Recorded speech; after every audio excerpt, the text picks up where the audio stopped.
वायनाड के अलावा अमेठी से भी चुनाव लड़ सकते हैं राहुल गांधी। रायबरेली से प्रियंका लड़ सकती हैं चुनाव, सूत्रों के हवाले से खबर। राहुल प्रियंका की सीटों को लेकर कांग्रेस 26 अप्रैल के बाद कर सकती है ऐलान। दोनों सीटों पर 27 अप्रैल से नामांकन। पश्चिमी यूपी में जल्द ही एक मंच पर नजर आएंगे राहुल गांधी और अखिलेश यादव, सूत्रों के हवाले से खबर। ईद के बाद होगी गठबंधन की बड़ी रैली, प्रियंका गांधी भी होंगी शामिल। स्मृति ईरानी का राहुल गांधी पर बयान, कहा राहुल ने अमेठी को अपमानित किया, अमेठी की जनता राहुल को जवाब देगी।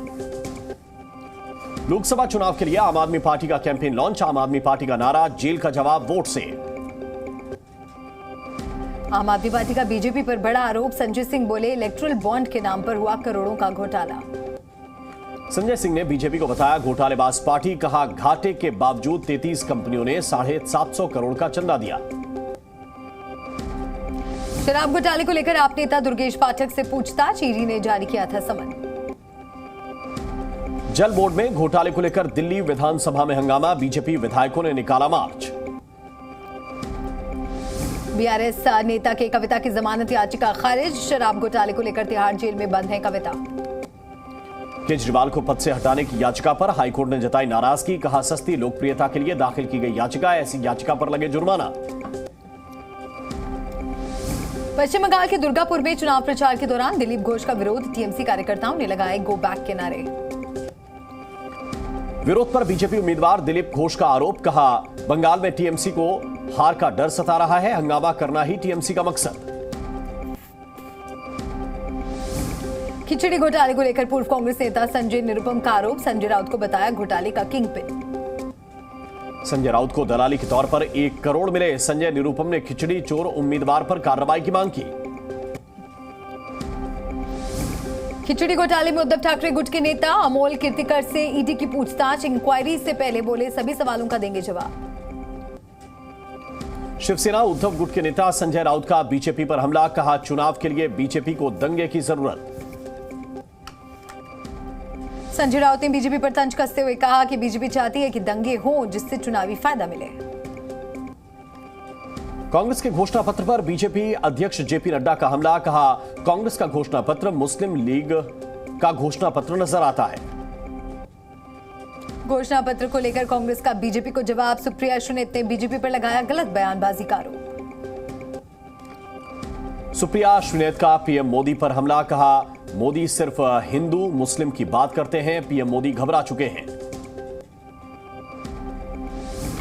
एनसीपी शरद गुट के नेता शरद पवार का पीएम मोदी पर हमला, कहा मैंने कृषि मंत्री रहते पीएम मोदी की मदद की, लेकिन वो मेरे खिलाफ विवादित बयानबाजी कर रहे हैं। आरजेडी नेता तेजस्वी यादव का पीएम मोदी पर कटाक्ष, कहा पीएम मोदी नौकरी, छात्र और किसानों की बात नहीं करते, फिर किस बात का 400 पार। पीडीपी प्रमुख महबूबा मुफ्ती का केंद्र सरकार पर वार, बोली जम्मू कश्मीर के साथ साथ लद्दाख की हालत भी खराब है। पप्पू यादव पूर्णिया सीट से चुनाव लड़ने पर अड़े, कांग्रेस का साथ छोड़ सकते हैं पप्पू यादव, सूत्रों के हवाले से खबर।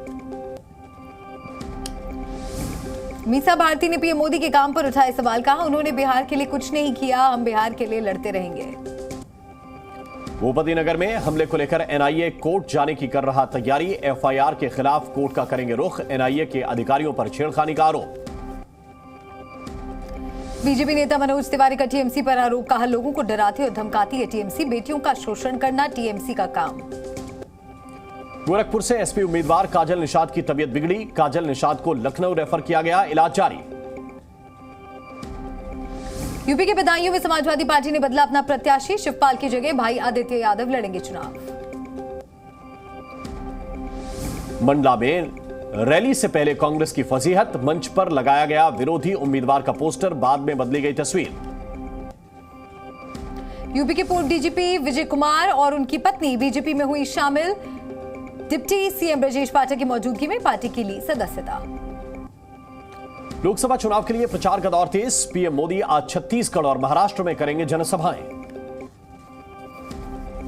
दिल्ली में चुनाव आयोग से शिकायत करेगा टीएमसी का प्रतिनिधिमंडल, केंद्र सरकार पर टीएमसी का आरोप, जांच एजेंसियों का हो रहा दुरुपयोग।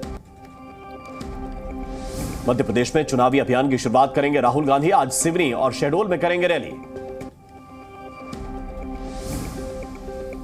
राजस्थान और यूपी दौरे पर बीजेपी अध्यक्ष जेपी नड्डा बीजेपी प्रत्याशियों के लिए करेंगे चुनाव प्रचार। आज तमिलनाडु दौरे पर रक्षा मंत्री राजनाथ सिंह 3 रैलियों को करेंगे संबोधित, सुरक्षा के पुख्ता इंतजाम। महाराष्ट्र में सीएम योगी की रैली, नागपुर, भंडारा और वर्धा में बीजेपी प्रत्याशियों के लिए करेंगे प्रचार। एमपी के जबलपुर में मंच टूटने से घायल लोगों का पीएम मोदी ने जाना हाल। कल प्रधानमंत्री के रोड शो के दौरान टूटा था मंच, हादसे में कई लोग गंभीर रूप से घायल। धार की बोधशाला में सर्वे का आज 18वां दिन, परिसर में सर्वे जारी। गुजरात यूनिवर्सिटी ने 7 अफगानी छात्रों को हॉस्टल छोड़ने को कहा। नमाज विवाद के बाद कार्रवाई, हॉस्टल में अवैध रूप से रह रहे थे छात्र। अयोध्या के राम मंदिर में पहली रामनवमी की तैयारी, रामनवमी के दिन दोपहर 12 बजे होगा रामलला का सूर्य तिलक, वैज्ञानिक भी तैयारी में जुटे।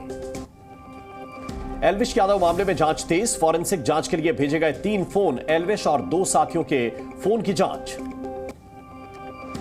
गाजियाबाद में फोन की होगी फॉरेंसिक जांच, डिलीट किए गए डेटा को रिट्रीव करने की कोशिश, एल्विश पर जहर सप्लाई करने का आरोप। सीएम भजनलाल शर्मा ने किया जैसलमेर का दौरा, विधायक और पदाधिकारियों के साथ की बैठक।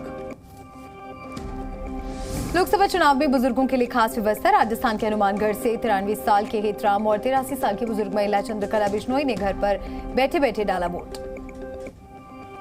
छत्तीसगढ़ के सूरजपुर में चुनाव प्रचार के दौरान तिरकी बाल विकास मंत्री ग्रामीण महिलाओं के साथ डांस किया। जम्मू कश्मीर के श्रीनगर में लैंडस्लाइड से हाईवे बंद, यातायात बाधित। छत्तीसगढ़ के सूरजपुर में मौसम हुआ सुहाना, दूसरे दिन भी बारिश का दौर जारी, लोगों को गर्मी से राहत मिली। गरियाबंद में भी बदला मौसम का मिजाज, तेज हवाओं के साथ हल्की बारिश ने दी दस्तक, उमस भरी गर्मी से मिली राहत। सीतापुर के नैमिषारण्य में उमड़ा श्रद्धालुओं का सैलाब, लाखों की तादाद में श्रद्धालुओं ने स्नान करने के बाद पूजा अर्चना की। कर्नाटक के बेल्लारी में भारी मात्रा में कैश बरामद, 5 करोड़ 60 लाख नकद जब्त, 3 किलो सोना भी बरामद। एमपी के इंदौर में अतिक्रमण हटाने के दौरान हंगामा, जेसीबी मशीन के आगे आई महिलाएं।